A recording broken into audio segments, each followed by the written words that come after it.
जरूरी सूचना है आप सभी स्टूडेंट्स के लिए, स्टडी फॉर सिविल सर्विसेज का Android app Google play store में आ चुका है, उसको प्लीज तुरंत इंस्टॉल कर लीजिए। और अगर आप स्टडी फॉर सिविल सर्विसेज के सिर्फ ऐप से कोई भी कोर्स, कोई भी पीडीएफ परचेस करते हैं तो उसमें अप्लाई कूपन, अगर आप ज्ञान सर जो है आप उसमें अप्लाई करते हैं, ये कूपन कोड है, तो उसमें 20% फीस तुरंत माफ हो जाएगी, मतलब 20% डिस्काउंट तुरंत उसमें लग जाएगा। ज्ञान सर लिखना है, नॉर्मली ज्ञान सर स्मॉल लेटर में है सब कुछ, कोई स्पेस नहीं, कोई कॉलम नहीं, सिर्फ ज्ञान सर, GYANSIR। इस तरह से अगर कूपन कोड लगाते हैं आप ऐप में बाई करने से पहले, जो अप्लाई कूपन वाले में आता है, तो 20% का डिस्काउंट तुरंत मिलेगा। वीडियो देखिए।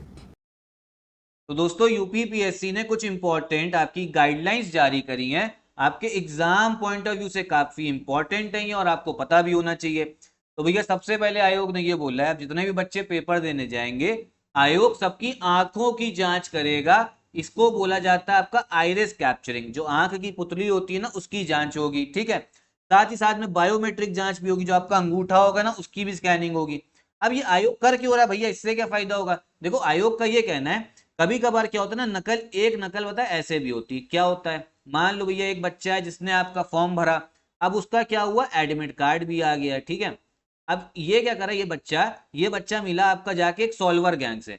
इसने क्या बोला ना, ये पेपर देने नहीं गया, सॉल्वर गैंग का एक सदस्य जो है पेपर देने चला गया इसकी जगह पे। ठीक है, और जब वो पेपर देने जाएगा, अब इसको क्वेश्चंस आते होंगे, तो क्वेश्चंस जो है ज्यादा हद तक सही कर लेगा, इसका कट ऑफ जो है निकल सकता है। तो एक नकल ऐसे भी होती है, सॉल्वर गैंग आपका ऐसे भी एक फंक्शन करता है, इसमें बहुत पैसे लेते हैं। ठीक है, तो ये वाली जो नकल है ना, इसको रोकने के लिए आयोग क्या करेगा, आंख की जो पुतली है उसकी जांच करेगा, आइरिस वाली, और जो आपका अंगूठे की जांच है, तो इससे ये पता लग जाएगा, सुनिश्चित हो जाएगा कि जो परीक्षा देने वाला अभ्यर्थी है ना, वास्तविक आवेदक है या नहीं। ठीक, तो ये इसलिए करा गया।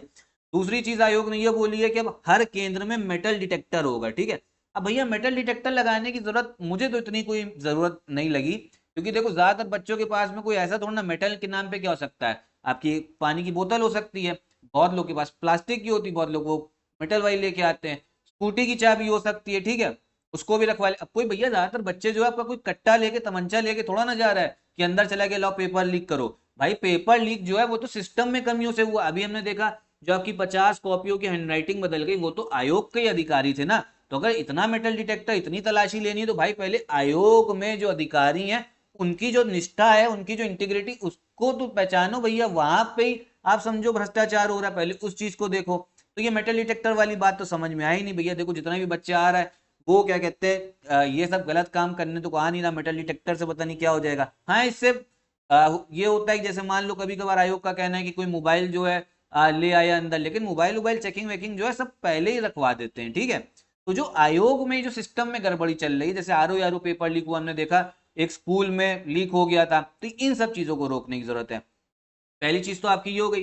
दूसरी चीज ये बोली गई है, जो आपका सेंटर पड़ेगा, देखो अब जो सेंटर है ना, इसमें देखो पुरुषों और महिलाओं दोनों के लिए आपका मेल फीमेल दोनों के लिए, अब आपको अपने जनपद, जो आपका डिस्ट्रिक्ट होता है ना, उसमें आपको अपना सेंटर देखने को नहीं मिलेगा। तो इसका मतलब है अब दूसरे आपको क्या करना पड़ेगा, दूसरे जिले में जाना ही पड़ेगा। ये पुरुषों के लिए भी है और महिलाओं के लिए भी है। सिर्फ जो दिव्यांग लोग हैं ना, जो दिव्यांग अभ्यर्थी हैं, उन्हीं को अपने गृह जनपद, मतलब जो उनका होम डिस्ट्रिक्ट है ना, सिर्फ उन्हीं को वहां पे सेंटर मिलेगा, बाकी सबको जाना पड़ेगा। अब इसमें एक चीज समझो, देखो एक चीज होती है आपकी मंडल। ठीक, ये बहुत लोग कंफ्यूजन, एक होता है आपका डिस्ट्रिक्ट।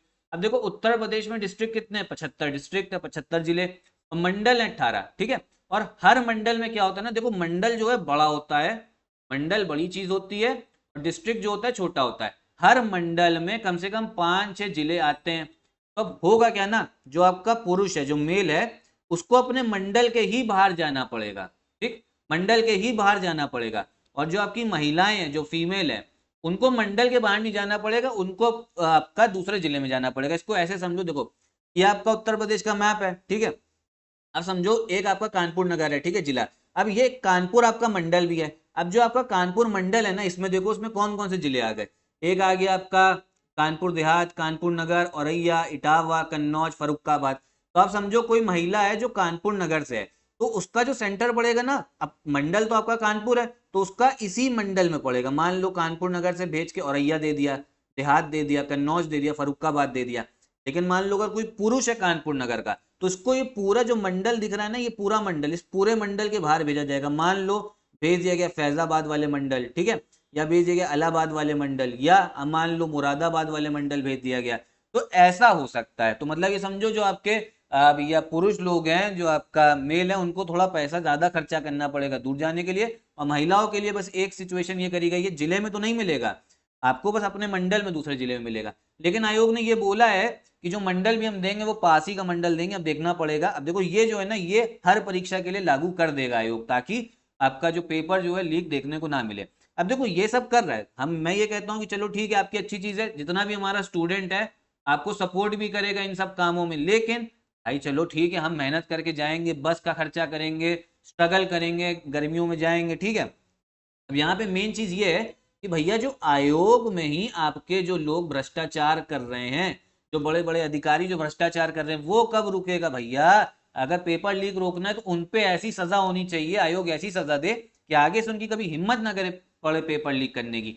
तभी जो है ना, ये जितने स्टेप्स हैं ये सब फ्रूटफुल होंगे, तभी ये समझो क्या कहते हैं कुछ काम आएगा, ठीक है। आपकी क्या राय है इन सब स्टेप्स को लेकर, एक बार कमेंट बॉक्स में जरूर बताइएगा कि आयोग के अंदर से जो भैया कमियां सिस्टम में पहले वो दूर होनी चाहिए, या स्टूडेंट को लेकर नई नई गाइडलाइन आनी चाहिए, एक बार कमेंट बॉक्स में बताइएगा।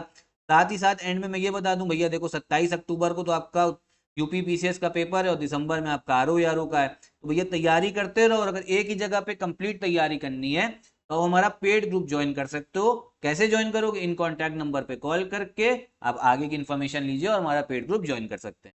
यहीं पे मैं वीडियो भी खत्म करता हूँ। नमस्कार।